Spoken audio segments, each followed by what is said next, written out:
Big ബോസിനെതിരെ Aneesh ഇന്ന് നിൽക്കുകയായിരുന്നു. ഞാൻ ബിഗ് ബോസ് പറയാണ്, സംസാരിക്കും അനീഷ് ഒരു കാരണവശാലും വാ തുറക്കത്തില്ല, മിണ്ടില്ല എന്നുള്ള ഉറച്ച സ്റ്റാൻഡിൽ നിൽക്കുകയായിരുന്നു. അതുപോലെ തന്നെ 750 പോയിന്റ്സ് പ്ലസ് 1000 പോയിന്റ്സ് ഇവര് ത്യജിച്ചിരിക്കുകയാണ്. ഇവര് വേണ്ട എന്ന് പറഞ്ഞ് കളഞ്ഞിരിക്കുകയാണ് 750 പോയിന്റ്സ്. ലൈവിൽ എന്തൊക്കെയാണ് നടന്നത്? ഇന്നലത്തെ ടാസ്ക് വളരെ മോശമാണെങ്കിൽ ഇന്ന് കുറച്ചും കൂടി അടിപൊളിയാണ്. ചിലപ്പോൾ നാളെ ആകുമ്പോൾ അതിനേക്കാളും അടിപൊളിയാവും. അപ്പോൾ ടാസ്ക് എങ്ങനെ ഉണ്ടായിരുന്നു? എനിക്ക് നന്നായിട്ട് ഇഷ്ടപ്പെട്ടു. നല്ല അടിപൊളിയായിരുന്നു. ഒരു സാക്രിഫൈസ് ചെയ്യേണ്ട സംഭവമാണ്. പക്ഷേ ഇവിടെ ആർക്കും അത് ചെയ്യാൻ നമുക്ക് കഴിയില്ല. കാരണം അത് ചെയ്താലുള്ളത് അവരുടെ ഒരു ഇപ്പോൾ ഓരോരുത്തർക്കും ഓരോന്നും ചെയ്യാൻ പറ്റാത്ത രീതിയിലെ അവസ്ഥയാണ്. അങ്ങനെയാണ് വന്നത്. കാരണം ഇവർക്ക് ഭക്ഷണവും വേണം, പക്ഷെ ഇവർക്ക് ഇതും കളയാൻ പറ്റില്ല എന്നുള്ള രീതിയിലായിപ്പോയി. അപ്പോൾ ബിഗ് ബോസ് അങ്ങനെ ഒരു ലോക്ക് ഇട്ട് വെച്ചു. നമുക്ക് സംസാരിച്ചാലോ? എൻ്റെ പേര് ഷഹീർ. എൻ്റെ വീഡിയോ ആദ്യമായിട്ട് കാണുന്നവരാണ് വീഡിയോ ലൈക്ക് ചെയ്യണം, ഷെയർ ചെയ്യണം, കമന്റ് ചെയ്യണം. ബിഗ് ബോസ് ഡയറീസ് എന്ന് പറയുന്ന ഈ യൂട്യൂബ് ചാനൽ സബ്സ്ക്രൈബ് ചെയ്ത് കൂടുതലുള്ള ബെല്ലൈക്കൻ എനേബിൾ ചെയ്താൽ മാത്രമാണ് ഞാൻ ഇടുന്ന വീഡിയോസ് നിങ്ങൾക്ക് നോട്ടിഫിക്കേഷൻ കിട്ടും. അപ്പോൾ നേരെ വീഡിയോയിലേക്ക് പോയാലോ? അപ്പൊ ഇന്ന് കുറച്ച് ഇഷ്യൂസ് നടന്നു. കുറച്ച് അത്യാവശ്യം കണ്ടന്റ് ഉള്ളൊരു ഡേ ആയിരുന്നു.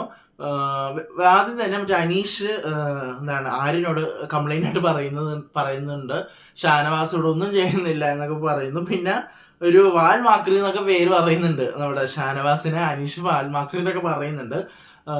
ഷാനവാസ് ജോലി ചെയ്തിട്ടില്ലെങ്കിൽ അതൊരു വലിയ കുറ്റം തന്നെയാണ്. കാരണം അനീഷ് പറഞ്ഞ ആ ഒരു കംപ്ലൈന്റ് അത് ഷാനവാസ് ചെയ്തിട്ടില്ല. ഷാനവാസ് ആ വീട്ടിൽ ജോലി ചെയ്തിട്ടില്ലെങ്കിൽ അതൊരു കംപ്ലൈന്റ് ആണ്. അത് ഉള്ളതാണെങ്കിൽ അക്സെപ്റ്റ് ചെയ്യുന്ന ഒരു കംപ്ലൈന്റ് ആണ്. കാരണം അനീഷ് പറയുന്ന വെച്ചാൽ ഷാനവാസ് 3-4 ദിവസമായിട്ട് ഒരു ജോലിയും ചെയ്യുന്നില്ല. ഒരു ജോലി ചെയ്യാത്ത ഒരാള് ഇവിടെ നിൽക്കണ്ടാവും. അത് ഓക്കെയാണ്. കാരണം ബിഗ് ബോസിൽ വന്നാൽ ഇവർക്ക് തന്ന ജോലികൾ അതെന്തായാലും ചെയ്തേ പറ്റുള്ളൂ. ആർക്കും അവിടെ ഒരു സ്പെഷ്യാലിറ്റി ഇല്ല. ഷാനവാസ് ചെയ്തില്ലെങ്കിൽ അത് തെറ്റാണ്. അപ്പോൾ അത് അനീഷ് ആര്യനോട് കംപ്ലൈന്റ് ആയിട്ട് പറയുന്നുണ്ട്. പിന്നെ എനിക്കിന്ന് അക്ബറിന്റെ ഒരു പാട്ട് എനിക്ക് ഇഷ്ടപ്പെട്ടില്ല. കാരണം വേറെ ഒന്നുമല്ല, ശാരികയാണ് പറഞ്ഞത്. ശാരിക ഒരു വിഷപ്പാമ്പാണെന്നൊക്കെ പറഞ്ഞിട്ട് ഒരു കോമഡി രീതിയിലാണ് ഈ പാട്ട് ഉണ്ടാക്കുന്നത്. ഒരു കോമഡി രീതിയിലാണ് ഈ പാട്ട് ഉണ്ടാക്കുന്നത്. അപ്പോൾ ഞാനിത് ഇപ്പോ ശാരിക അത് എൻജോയ് ചെയ്തു. പക്ഷെ ആ എൻജോയ് ചെയ്തു, ഓക്കെ, സമ്മതിച്ചു. പക്ഷെ അക്ബറിന്റെ ഉള്ളില് ശാരികയെ പറ്റിയുള്ളൊരു അഭിപ്രായമാണ് ആ പാട്ടിലൂടെ അക്ബർ അറിയിച്ചത്. അപ്പോ അതില് ശാരികയെ പറ്റി ശാരിക എന്താണെന്ന് പറയുന്നു, വിഷപ്പാമ്പാണെന്ന് പറയുന്നു. ആ പാട്ടിലൂടെ അങ്ങനെ എല്ലാം ക്ലിയർ പറയുന്നുണ്ട്. അത് വേറെ ഒന്നുമല്ല, അക്ബറിന്റെ മനസ്സിലുള്ളത്. മനസ്സിലായി, ശാരികയെ പറ്റി അക്ബർ മനസ്സിലാക്കിയിരിക്കുന്നത് ഇങ്ങനെയാണെന്ന് ഉള്ളത് ആ പാട്ടിലൂടെ മനസ്സിലാക്കുകയാണ്. അപ്പോൾ ശാരിക പക്ഷെ ഒന്നും പറയാം, ശാരിക ഫണ്ണായിട്ട് എടുക്കുന്നുണ്ട്. അവിടെ ശാരിക പ്രതികരിച്ചില്ല. ശാരിക കിച്ചണിൽ എന്തോ ചെയ്തുകൊണ്ടിരിക്കുകയായിരുന്നു. അങ്ങനെ ഒരു കേസുണ്ട്. പിന്നെ അവിടെ വേറെ ഇഷ്യൂ നടന്നത്, കിച്ചണില് അനുമോള് വന്നിട്ട് മറ്റേ തിണ്ണയില്ലേ, നമ്മുടെ ഗ്യാസ് വെച്ചിരിക്കുന്ന തിണ്ണ, അതിന്റെ മേളിൽ ഇരുന്നിട്ട് കുക്ക് ചെയ്തു. അത് ഭയങ്കര ഇഷ്യൂ ആയി. അക്ബർ വന്നിട്ട് എല്ലാരും വന്നിട്ട് നിങ്ങൾ അതൊരു ഹൈജീന്റെ ഭാഗമാണ്. എന്നിട്ട് ബിന്നിയോട് പറയണം നിങ്ങൾ വലിയ ഡോക്ടറൊക്കെ അല്ല, ഹൈജീൻ ഇങ്ങനെ കാണിക്കുമ്പോൾ നിങ്ങൾക്ക് അങ്ങനെ പറയാതിരിക്കാൻ തോന്നുന്നൊക്കെ പറഞ്ഞിട്ട് ബിന്നിയുടെ കുറച്ചൊക്കെ പറയുന്നത്. ബിന്നിയുടെ ഗെയിം പോയിട്ടാ. ബിന്നി ആ ഒരു ഫസ്റ്റത്തെ വീക്ക് ഓഫ് ഫയറും ആരും കത്തിക്കലുണ്ടായിരുന്നുള്ളൂ. ബിന്നിയുടെ ഇത് പോയി. ബിന്നി ഒരു സേഫ് ഗെയിമിലേക്ക് പോവാണ്. ബിന്നി ഒരു വകയും സംസാരിക്കുന്നത്. ഇപ്രാവശ്യത്തെ ബിഗ് ബോസിന്റെ പൊന്നേ, കഴിഞ്ഞ പ്രാവശ്യത്തിലെ ആൾക്കാരൊക്കെയാണ്, സീസൺ 6 ആൾക്കാരാണെങ്കിൽ ഒരു പേടിയിലായിരുന്നു. ഒരു മനുഷ്യനും ഒരു പേടിയിലായിരുന്നു. എന്ത് വേണമെങ്കിലും പറയും എന്നുള്ള ഒന്നും ഒരു പേടി, പുറത്ത് എന്ത് നടന്നാലും കുഴപ്പമില്ല എന്നുള്ള ചിന്തിച്ച് കളിക്കുന്നവരായിരുന്നു എല്ലാവരും. ഒട്ടുമിക്ക ആൾക്കാർ സേഫ് ഗെയിംസ് എന്ന് പറയാനായിട്ട് 1-2 പേരുള്ളൂ. പക്ഷെ ഇത്തവണത്തെ സീസണിൽ സേഫ് ഗെയിമേഴ്സിന്റെ ഒരു ചാകരയാണ് സരിക ഈ ആഴ്ചയാണ് ഒന്ന് മിണ്ടിയത്. ബിന്നി, പിന്നെ ആരാണ്? സരിക, ബിന്നി ഉണ്ട്. RJ ബിൻസി രണ്ടാമത്തെ ആഴ്ച മുതൽ സംസാരിച്ചു തുടങ്ങി, ഓക്കെ. പിന്നെ അവിടെ വേറെ ആരൊക്കെയാണ്? ശാരിക വെച്ചാല് ഇടയ്ക്ക് സംസാരിക്കുന്നുണ്ടെങ്കിൽ പോലും വലിയ രീതിക്ക് അഭിപ്രായങ്ങൾ പറയുന്നില്ല. അതേപോലെ തന്നെ ഒനീൽ സേഫ് ഗെയിം അല്ല, പക്ഷേ ഒനീലിനെതിരെ വരുന്ന കാര്യങ്ങൾക്ക് മാത്രമേ പ്രതികരിക്കുന്നുള്ളൂ എന്നിട്ട് എനിക്ക് തോന്നി. കുറച്ച് കാര്യത്തില് ഒനീൽ അങ്ങനെ വലിയ കാര്യത്തിലായിട്ട് ഇതില്ല, വീട്ടുകാരുടെ ആക്റ്റീവ്. അപ്പോൾ ഈ പ്രാവശ്യം സേഫ് ഗെയിമേഴ്സ് ഉണ്ട്. പക്ഷേ കഴിഞ്ഞ സീസൺ വെച്ച് നോക്കുമ്പോൾ എല്ലാവരും വെട്ടി തുറന്ന് പറയും, പുറത്ത് എന്ത് നടന്നാലും കുഴപ്പമില്ല എന്ന ചിന്തയിൽ പറയുന്നുണ്ടായിരുന്നു. പക്ഷെ എനിക്ക് ഈ സീസൺ പോയി. പിന്നെ അനു ആണെങ്കിൽ യൂറിന്റെ കേസ് പറഞ്ഞ പ്രശ്നം ഉണ്ടാക്കുന്നു.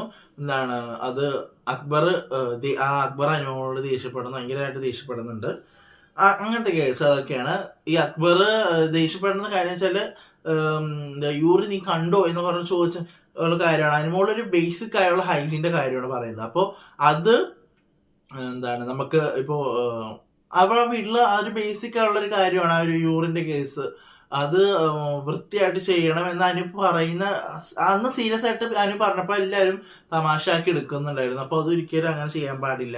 കാരണം അത് ആ വീട്ടിൽ അവര് നിൽക്കുന്നത് കൊണ്ട് തന്നെ അവരത് ചെയ്തേ പറ്റുള്ളൂ. പിന്നെ ആദ്യത്തെ ടാസ്ക് വരെയാണ്. ആദ്യത്തെ ടാസ്ക് എന്ന് വെച്ചാൽ 750 രൂപ സാക്രിഫൈസ് ചെയ്യണം എന്നുവെച്ചാൽ ത്യജിക്കണം. ഇവര് മണ്ടന്മാരാണ് ശരിക്കും പറഞ്ഞാൽ. എല്ലാവരും ഈ ഒരു ഗെയിം എന്ന് വെച്ചാല് സാക്രിഫൈസ് ചെയ്യണമെന്ന് വെച്ചാല് ആൾക്കാർക്ക് പേടി ഉണ്ടാവണം. അയ്യോ എന്തെങ്കിലും പ്രശ്നമാവോ, ഞാനില്ല എന്നുള്ള പറയണോ വെച്ചാൽ എനിക്ക് എന്നെ കൊണ്ട് പറ്റില്ല, ഇത്തരം കാര്യങ്ങൾ പറ്റില്ല, അതുപോലെ എന്റെ തലവരുന്നു, അങ്ങനെ ഒന്നും പറയുന്നില്ല ആൾക്കാര്. അവര് ചെയ്യുന്ന വെച്ചാല് നമുക്കൊരു കാര്യം ടോസ് ഇടാം, ആരാണ് പോകുന്നത് അവർ സാക്രിഫൈസ് ചെയ്യട്ടെ എന്നുള്ള രീതിക്ക്. പക്ഷെ ആ ടോസ് വീണ ആൾക്കാർക്ക് താല്പര്യം ഉണ്ടാവില്ലായിരിക്കും, എന്താണ് ഇത് വേണോ വേണ്ടയോ എന്നൊക്കെ ഉണ്ടാവില്ലായിരിക്കും. പക്ഷെ എന്താണ് അങ്ങനെ അവർ ടോസ് ഇട്ടിട്ട് അതിലെ നോറയും എടുക്കുന്നൊക്കെ ഉണ്ട്. ടാസ്കില് 4 പെഡസ്റ്റൽ ഉണ്ട്. അതിൽ ഓരോ പെഡസ്റ്റലില് ഒന്നില് 750 പോയിന്റ് തരും. രണ്ടാമത്തേല് ഫാമിലി വീക്ക് വരാൻ പോകുന്നു.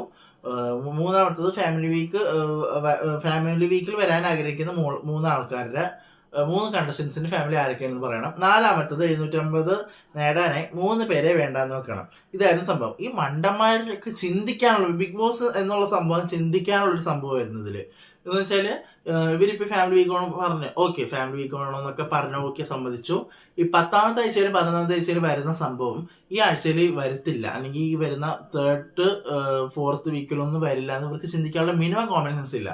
ആ 750 വെറുതെ പോയി. ആ 1000 പോയത് ഓക്കെ നമുക്ക് സമ്മതിക്കാം, 1000 അത് നമുക്ക് പറ്റില്ല എന്ന് പറയാം. പക്ഷെ ഇത് മൂന്നാമത് കിട്ടിയ ടാസ്ക് വെച്ചാൽ ഇന്നത്തെ ആദ്യത്തെ ടാസ്കില് ഇവർക്ക് സാക്രിഫൈസ് ചെയ്യാൻ പാടില്ലായിരുന്നു 750. അപ്പൊ 750 കയ്യിലുണ്ടായിരുന്നേനെ എന്താണ് ആദ്യം കളിച്ച് കുറച്ച് ടാസ്കിൽ കുറച്ച് കിട്ടിയേനെ. അപ്പൊ ഞാനിങ്ങനെ ആലോചിക്കുകയാണ്, ഇവരെന്ത് മണ്ടന്മാരാണ് ഇവര്. വീട്ടുകാരെയൊക്കെ കാണാമെങ്കിൽ നമുക്ക് ഇനിയും കാണാൻ പറ്റും, ഇനിയും കാണാം. പക്ഷേ അവർക്ക് ആ നിൽക്കുന്ന ടൈമിൽ അവർക്ക് ഭക്ഷണം, ഇപ്പൊ അവർക്ക് അവര് ഒന്നും ചിന്തിക്കില്ല, ഹെൽത്തിന്റെ കാര്യവും ഡ്രസ്സിന്റെ കാര്യം ഒന്നും ചിന്തിക്കുന്നില്ല. അവർക്ക് ഫാമിലിയെ കണ്ടാൽ മതി.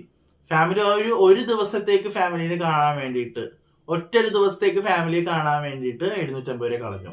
അവർക്ക് 1 ആഴ്ചത്തെ 2 ആഴ്ചത്തെ ഭക്ഷണമാണ് അവർ കളഞ്ഞത്. ഒരു ദിവസം ആ ഫാമിലിയെ കാണാൻ. ഫാമിലിയെ ഇഷ്ടമാണ്, എല്ലാവരും ഓക്കെ സമ്മതിച്ചു. പക്ഷേ എന്താണ് ഞാൻ ഒരു കാര്യം ചോദിക്കട്ടെ, ഇവര് ട്രിപ്പ് ഒന്നും പോയിട്ടില്ലേ? ഇവര് 4 ദിവസമൊക്കെ ട്രിപ്പ് പോകുമ്പോൾ ഇവര് എന്താണ് ഒറ്റക്ക് ട്രിപ്പ് പോയിട്ട് ആൾക്കാരുണ്ട്, അല്ലെങ്കിൽ വാട്ടവർ എന്തെങ്കിലും ഒരു ആവശ്യത്തിന് മാറി നിന്നവരുണ്ട് 2-4 ആഴ്ച. അവർക്ക് അതൊന്നും അവർക്ക് ഇതില്ല. കാരണം ഒരു ദിവസം അവരുടെ ഫാമിലി കാണാൻ വേണ്ടിയിട്ട് 2 ആഴ്ചത്തെ അല്ലെങ്കിൽ 1 ആഴ്ച കിട്ടാനുള്ള ആ ഒരു പോയിന്റ്, ആ ഒരു 750 പോയിന്റ് നഷ്ടമാക്കി. അതെനിക്ക് ഒട്ടും ഇഷ്ടപ്പെട്ടില്ല. കാരണം ബുദ്ധിയില്ലാത്ത ആൾക്കാരായി പോയി ഇത്തവണ വന്ന ആൾക്കാർ. എനിക്ക് നല്ല ഭ്രാന്ത് വരും ഇത് കണ്ടപ്പോ. പിന്നെ ബിഗ് ബോസ് അവര് ഇതെടുക്കുന്നു, 3 പേരുടെ ആദില നോറയും 3 പേരുടെ ഇതെടുക്കുന്നു.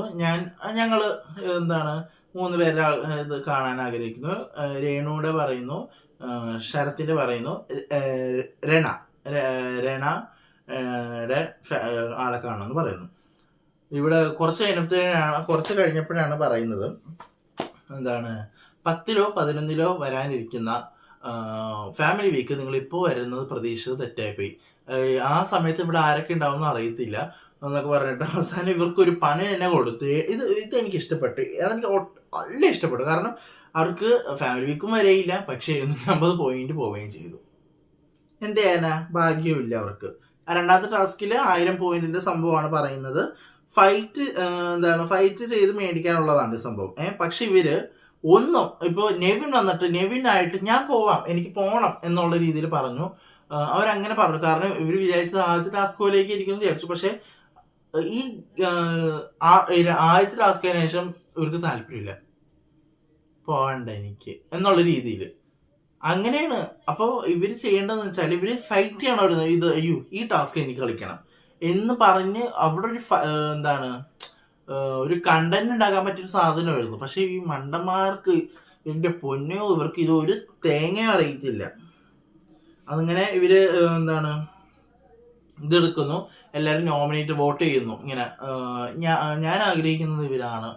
ഇങ്ങനെ വോട്ട് ചെയ്ത് ഒരു വോട്ടിങ് നടക്കുന്നു. അവിടെ തന്നെ ഒരു വോട്ടിങ് നടന്നു. അതിൽ ആര്യൻ, ജിസേൽ, അനീഷ് പോകുന്നു. സെക്കൻഡ് ടാസ്കിൽ 3 പേരും ഒരു ആക്ടിവിറ്റി ഏരിയയിലേക്ക് പോയിട്ട് അനീഷിന് കിട്ടുന്നത് സീസൺ മുഴുവൻ സംസാരിക്കാതിരിക്കണം. രണ്ടാമത്തത് അനീഷ് രണ്ടാമത്തത് ഒരു ജ്യൂസ് കുടിക്കണം. മറ്റേ ആര്യൻ ജ്യൂസ് കുടിക്കണം. ജിസയില് ഫുൾ മുട്ട അടിക്കണം. ഈ 3 പേരും ജ്യൂസ് കുടിക്കാൻ എളുപ്പമാണ്, ഓക്കെ സമ്മതിച്ചു. പക്ഷേ ഇവർ ചിന്തിക്കേണ്ട ഒരു കാര്യം, ബിഗ് ബോസിൽ ഒരാള് സംസാരിപ്പിക്കാതിരിക്കാൻ പറ്റില്ല. അങ്ങനെ നടക്കണമെങ്കിൽ ബിഗ് ബോസിൽ നിന്ന് വെളിയിൽ ഇറങ്ങണം. മുടി വെട്ടുന്ന കേസോ ജ്യൂസ് കുടിക്കുന്ന കാര്യം ഞാൻ പറയുന്നില്ല. സംസാരിക്കാതിരിക്കാനായിട്ട് ഇവര് ബിഗ് ബോസ് മുഴുവനും സംസാരിക്കാനും പറയോ? അവസാനം ടെസ്റ്റ് ഇവര് തന്നെ സമ്മതിച്ച് ഓക്കെ ഞാൻ പറയാം, ഇവരൊക്കെ ഞങ്ങളെ സമ്മതിക്കുന്നു, ചെയ്യാൻ സമ്മതിക്കുന്നു എന്ന് പറഞ്ഞ് പുറത്തിറങ്ങിയാല് ഇവർ പറയും നിങ്ങൾ സമ്മതിച്ചു, പക്ഷെ നമ്മൾ ചെയ്യത്തില്ല, നിങ്ങൾക്ക് 1000 പോയിന്റ്സ് തരികയാണ് എന്ന് പറയും. അങ്ങനെ പറഞ്ഞാലോ അവരങ്ങനെ ചിന്തിക്കും. ഇവിടെ എല്ലാത്തിനും കുരുട്ട് ബുദ്ധി ചിന്തിക്കുന്നെങ്കിൽ ഇതിനെന്തുകൊണ്ട് ചിന്തിച്ചില്ല? ഇവര് വിചാരിച്ചു ഇത് സീരിയസ് ആയിരിക്കും കേട്ടോ, ഇത് സീരിയസ് ആയിരിക്കും എന്ന് വിചാരിച്ച്. ഞാൻ ഒരു കാര്യം പറയട്ടെ, അനീഷിനെ കൊണ്ട് ഒരു ദിവസം പോലും അനീഷിനെ കൊണ്ട് മിണ്ടാതിരിപ്പിക്കാൻ നോക്കും ബിഗ് ബോസ്. എനിക്ക് തോന്നുന്നില്ല അനീഷ് മിണ്ടാതിരിക്കാൻ പറയുമെന്ന്, എനിക്ക് തോന്നുന്നില്ല. അനീഷ് ആണെങ്കിൽ ആ ടാസ്ക് ലെറ്റർ വായിച്ചതിന് ശേഷം ഇവരോട് ഡിസ്കസ് ചെയ്യാൻ പറഞ്ഞു. നിങ്ങളിത് ഷഫിൾ ചെയ്യാൻ ഡിസ്കസ് ചെയ്യാൻ പറയുന്നു. ഈ ഡിസ്കഷനിൽ ബിഗ് ബോസ് പറഞ്ഞു അനീഷ് നിങ്ങൾക്ക് സംസാരിക്കാൻ നിങ്ങൾക്ക് ടാസ്ക് തുടങ്ങിയിട്ടില്ല എന്ന് പറയുന്നു. ഇതുപോലെ ബിഗ് ബോസ് കുറെ പ്രാവശ്യം പറഞ്ഞു. ബിഗ് ബോസിനെതിരെ ഇന്ന് അനീഷ് ഇങ്ങനെ നിൽക്കുന്നു. ബിഗ് ബോസ് പറയുന്നു അനീഷ് ഇങ്ങനെ നിൽക്കുന്നു മിണ്ടാതെ. ആര്യനും ജിസേലിനും പൊട്ടുന്നു. ജിസേൽ പിന്നെ പറയുന്നത് ആര്യന് ഭയങ്കര ദേഷ്യം വരുന്നു. സ്ക്രീനിൽ കാണുന്ന ബാക്കിയുള്ള കണ്ടസ്റ്റൻസ് ആണെങ്കിൽ ഈ പൊട്ടൻ എന്തായി കാണിക്കുന്നതെന്ന് പറഞ്ഞിട്ട് ഭയങ്കര ഇതായി. പക്ഷെ അവസാനം അനീഷിന് തന്നെ സപ്പോർട്ട് കുറച്ച് പേര് സപ്പോർട്ടായിട്ട് വന്നു. രണ ഫാത്തിമയൊക്കെ ഭയങ്കര സപ്പോർട്ടായിരുന്നു. അനീഷ് ചെയ്ത് നല്ല ഗെയിമാണ് എന്നൊക്കെ പറഞ്ഞിട്ട് ഇരുന്നു. ഇങ്ങനെ ഇങ്ങനെ പുറത്തുനിന്ന് പറയുമ്പോൾ അഭിലാഷും ഇവരൊക്കെ വന്നിട്ട് പറയുന്നത് എന്താണ്, നമ്മളാരും വോട്ട് ചെയ്യുന്നില്ലല്ലോ, നമ്മൾ വോട്ട് ചെയ്യാത്ത നമ്മളൊക്കെ വോട്ട് ചെയ്ത് നമ്മൾ പോയേനെ. മുടി വെട്ടാൻ സാക്രിഫൈസ് ചെയ്യാൻ ആൾക്കാരൊക്കെ ഉണ്ട്. പക്ഷെ ഇവർ ചിന്തിക്കുന്നില്ല. ഇത് ത്യജിച്ചാല് നിങ്ങളിപ്പോ ഇപ്പൊ ഈ അനീഷ്, ആര്യൻ, ജിസേൽ ഇത് ഈ സംഭവം ചെയ്യാൻ സമ്മതിച്ച് പുറത്ത് വന്നിട്ട് പുറത്ത് വന്നിട്ട് ഇവരെ കൊണ്ട് മുടി വെട്ടിക്കോ? അതുപോലെ അനീഷിനോട് സംസാരിക്കാതെ ഇരിപ്പിക്കോ? എനിക്ക് തോന്നുന്നില്ല. അപ്പൊ അവര് ഈ സംഭവം അവർ സാക്രിഫൈസ് ചെയ്ത് പുറത്ത് വരികയാണെങ്കിൽ ബിഗ് ബോസ് പറയും നിങ്ങൾ ഇങ്ങനെ സാക്രിഫൈസ് ചെയ്തു, നിങ്ങൾക്ക് ഇങ്ങനെ ചെയ്യണ്ട, പക്ഷെ നിങ്ങൾ ഈ സാക്രിഫൈസ് ചെയ്തതിന് നിങ്ങൾക്ക് ഒരു ഫലം ഉണ്ടാവും എന്ന് പറഞ്ഞ് അവർക്ക് പോയിന്റ് കൊടുത്തേനെ. അങ്ങനെ കൊടുത്തേനെ. കാര്യം അതൊന്നും ചിന്തിക്കുന്നില്ല. ബിഗ് ബോസിൽ ഞാൻ കാര്യം പറയാം, ഇവർക്ക് മിനിമം കോമൺ സെൻസ് ഉണ്ടെങ്കിൽ ഈ ബിഗ് ബോസിൽ ഇവർക്ക് ഇങ്ങനെ സംസാരിക്കാൻ പറ്റില്ല. സംസാരിക്കുന്ന ആൾക്കാരെ ബിഗ് ബോസിൽ നിൽക്കുള്ളൂ, സംസാരിക്കാത്ത ആൾക്കാരെ വിറ്റായി പോകും. അങ്ങനെ പറ്റുമോ? ഇവരതൊന്നും ചിന്തിക്കുന്നില്ല. 1000 പോയിന്റ്സ് അങ്ങനെ പോയി. അതിൻ്റെ ഇടയ്ക്ക് അപ്പാനിയും വന്നിട്ട് ഭയങ്കരമായിട്ട് എടാ നീ മുടി വെട്ടടാ, നീ മുടി വെട്ടണം എന്ന് പറഞ്ഞിട്ട് കുറേ പേര്, അഭിലാഷ്, അക്ബർ, അപ്പാനിയൊക്കെ വന്നിട്ട് കുറേ ഇങ്ങനെ ആര്യനോട് പറയുന്നു. ആര്യൻ ഒരു പോയിന്റ് പറഞ്ഞു, എനിക്കത് ഇഷ്ടപ്പെട്ടു. കാരണം കഴിഞ്ഞ ടാസ്കില് ഫാമിലി വാദി 750 പോയിന്റ് കളഞ്ഞപ്പോൾ ഇവർക്ക് ഒരു പ്രശ്നം ഉണ്ടായില്ല. ഇപ്പൊ നമ്മൾ ഇത് സാക്രിഫൈസ് ചെയ്യുമ്പോഴാണ് നിങ്ങൾക്ക് പ്രശ്നം. അതെനിക്ക് ഇഷ്ടപ്പെട്ടു. കാരണം ഫാമിലി വീക്കിന് എല്ലാവർക്കും ഫാമിലി കാണാനുള്ള ഇതില് ഈ 750 രൂപ കളഞ്ഞു. ആ 750 പോയതിന് ഇവർക്ക് വിഷമമൊന്നുമില്ല. ഇവര് രണ്ടാമത്തെ ടാസ്കിൽ ഈ ആരും മുടി വെട്ടാത്തതിനാണ് പ്രശ്നം. അതാണ് ഞാൻ ആലോചിക്കുക. അത് ആരും ഒരു പോയിന്റ് അങ്ങനെ പറഞ്ഞു, എനിക്ക് ഇഷ്ടപ്പെട്ടു. പിന്നെ ഇന്നത്തെ എപ്പിസോഡിൽ വലിയ രീതിയിലൊന്നുമില്ല, ഇതിനുള്ള ഡിസ്കഷനും കാര്യങ്ങളൊക്കെ തന്നെയാണ് നടക്കുന്നത്. അപ്പൊ ഇത്രയുള്ള എപ്പിസോഡ്. എന്റെ അഭിപ്രായത്തിൽ ഇവര് മണ്ടന്മാരായിരുന്നു. ഇന്ന് കളിച്ച ടാസ്കുകളെല്ലാം ഫ്ലോപ്പായി. ഇന്ന് ഒരു പോയിന്റ് അവർക്ക് കിട്ടി. അവർക്ക് സുഖമായിട്ട് ഒരു 750 പോയിന്റ് എങ്കിലും മിനിമം അവർക്ക് കിട്ടിയേനെ.